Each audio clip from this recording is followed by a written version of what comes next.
ગુજરાતી ભાષામાં સે તાજા સમાચાર, દૈનિક અપડેટ્સ, હાલની ઘટનાઓ. હમણાં જ સબસ્ક્રાઇબ કરો અને નવા સમાચાર પામો. એક બાજુ વૃક્ષારોપણના કાર્યક્રમો તો બીજી બાજુ વૃક્ષોનું નિકંદન. મીઠા વિચારણામાં ઉઠ્યા અનેક સવાલો. રાજ્યના કેન્દ્ર સરકાર દ્વારા પર્યાવરણ બચાવવા માટે વૃક્ષો વાવો, વરસાદ લાવો જેવા સંદેશાઓ સાથે સતત વૃક્ષારોપણના કાર્યક્રમો યોજાઈ રહ્યા છે, પરંતુ મીઠા વિચારણ ગામમાં તેની વિરુદ્ધ જ તસવીર જોવા મળી રહી હોવાનું ગ્રામજનો આક્ષેપ કરી રહ્યા છે. ગ્રામજનોના જણાવ્યા મુજબ માગ પરથી દબાણ દૂર કરવાની કાર્યવાહી દરમિયાન વર્ષો જૂના વૃક્ષો પણ કાપી નાખવામાં આવ્યા હતા. આ કાર્યવાહી પહેલા ગ્રામ પંચાયતનો કોઈ ઠરાવ કરવામાં આવ્યો નહોતો અને ગ્રામ લોકો તેમજ પંચાયતના સભ્યોને પણ વિશ્વાસમાં લેવામાં આવ્યા ન હતા તેવા આક્ષેપો થઈ રહ્યા છે. ગ્રામ લોકોનો આક્ષેપ છે કે સરપંચ અને તલાટી દ્વારા કોઈને જાણ કર્યા વગર વૃક્ષોનું જતન કરવામાં આવ્યું છે. એક તરફ પર્યાવરણ જાળવવા લાખો રૂપિયાનો ખર્ચ કરી વૃક્ષારોપણ કરવામાં આવે છે, તો બીજી તરફ ગામમાં ઉભેલા વૃક્ષોનું નિકંદન થતાં ગ્રામજનોમાં ભારે રોષ ફેલાયો છે. લોકો પ્રશ્ન ઉઠાવી રહ્યા છે, જો વૃક્ષો દૂર કરવા જરૂરી હતા તો તેની મંજૂરી અને વૈકલ્પિક વૃક્ષારોપણની વ્યવસ્થા કેમ કરવામાં આવી નહીં? એવા રાણાભાઈ પારેગી, વાવથરાદ. બોલો કોણ દઈ શકતા મારું નામ સમજો કે સરપંચે આવો ઘણો પૂછ્યા વગર કોઈ યુગ લીધો વગર પૂછ્યા કર્યો, કોઈ ગોમને પૂછ્યું હોય તો કોઈ કે આને પૂછ્યું હે તો વગર પૂછ્યા ધંધો કર્યો છે. શું નુકસાન કર્યું છે? ખૂબ નુકસાન કર્યું છે હે આખા ગોમનો ઘણો નવા ગોમને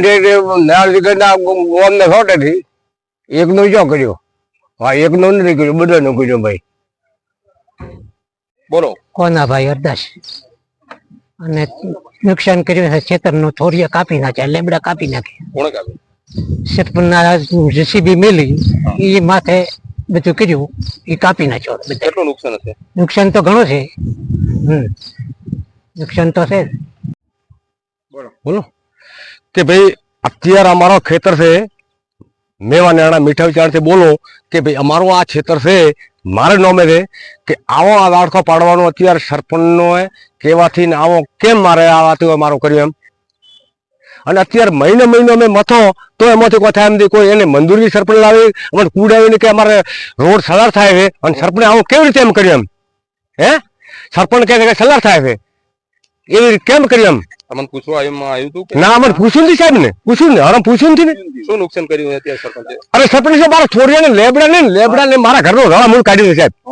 તમે મારા નોમે મેવા નેડા હું મારા રમો તમે ભાવે સાહેબ અત્યારે તો આમાં ખૂબ આમ તમારા આધામો ખૂબ આમ કરો આમ અને ખૂબ આ સરપંચે કર્યું નુકસાન મારા ખૂબ ને ખૂબ કર્યું છે. પણ આવો તો અને અત્યારે રોડે જેમ કર્યું અમારે ઓલું કરે રોડે ઓમ અમારે ડબલ દૂર કર્યો સરપંચે કર્યો. આ 1.5 વર્ષ નથી આવો સરપંચે મને કોઈ પણ આવો કર્યો નથી. અમારા બેસ્ટ ચિત્રવાળાને ખૂબ અને સરપંચે ધોળીવાળા સરપંચે અમારો ખૂબ બધું કર્યું છે. અને સરકારને વિનંતી છે અને અમને થોડોક આલે કોક તો આમાંથી થાય એમ છે કે અમારો ક્ષેત્ર રમણ ભવન સરપંચે ધોળીવાળા કર્યો દીધો. મારી એટલી વિનંતી સાહેબ. હું મીઠા વિચારણા ગઢવી સોમલદન ધર્માજી દહીબ રોડ જાતા મારા પ્લોટના અંદર ઝાડખો પાડી નાખ્યા. સરપંચે ધમકી દીધી કે ભાઈ અહીં રોડ બનાવું છું, સોલદનો રોડ થાય તે માટે પાડું છું. કલેક્ટરની મંજૂરી બી છે કે નથી એ સારું અને જોર જબરાઈ વાવડે અને પાડ્યા. કેટલા લીમડા પાડ્યા? લીમડા 20 પાડ્યા, 20 થી 25 લીમડા પાડી નાખ્યા. હારા કોળીના પોટથી કોઈથી કરે આ મીઠાઈ ચાણથી કરી છે ગોકળ સુધી પાડી નાખ્યા છે. ગોચર સુધી મંજૂરી હતી? મંજૂરી કોઈ નથી, કોઈ મંજૂરી નથી. તમારી શું માંગ? અમારું આ મંજૂરી વગર કઈ પાડ્યા એની કોઈ સરકાર નિર્ણય લે એનું બરાબર. મારું નામ ધનરાજ છે, મારા બાપાનું નામ રતો છે અને મારા ખેતરની જે વાડ દાળ હતો ને એ બધા પાડી દીધો છે.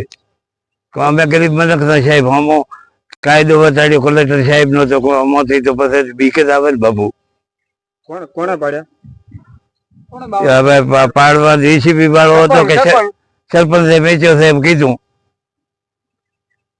હવે સાહેબ અમારે કોઈ અમારા ગામમાં સરપંચ ઉભો થયો એ ઉભો થયો વોટ ના જો કેમ કરાયો એ તો ભગવાન નોળે.